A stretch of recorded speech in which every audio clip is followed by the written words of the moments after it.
গ্রহণ করার জন্য অনুরোধ জানাবো। মঞ্চে আসন গ্রহণ করার জন্য অনুরোধ জানাবো উপজেলা বিএনপির অন্যতম সহসভাপতি জনাব নুরুল আমিন মোল্লা সাহেবকে মঞ্চে আসন গ্রহণ করার জন্য অনুরোধ জানাবো। মঞ্চে আসন গ্রহণ করার জন্য অনুরোধ জানাবো উপজেলা বিএনপির অন্যতম যুবদলের সাবেক সভাপতি জনাব মাহমুদ আহমেদ চেয়ারম্যানকে মঞ্চে আসন গ্রহণ করার জন্য অনুরোধ জানাবো।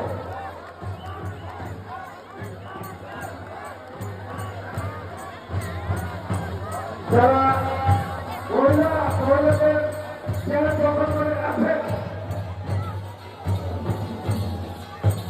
সম্মানিত অতিথিবৃন্দ, আমাদের মাঝে অনেক মহিলা এসেছে, মহিলা অতিথিবৃন্দ এসেছে, তারা কেউ আমাদের মা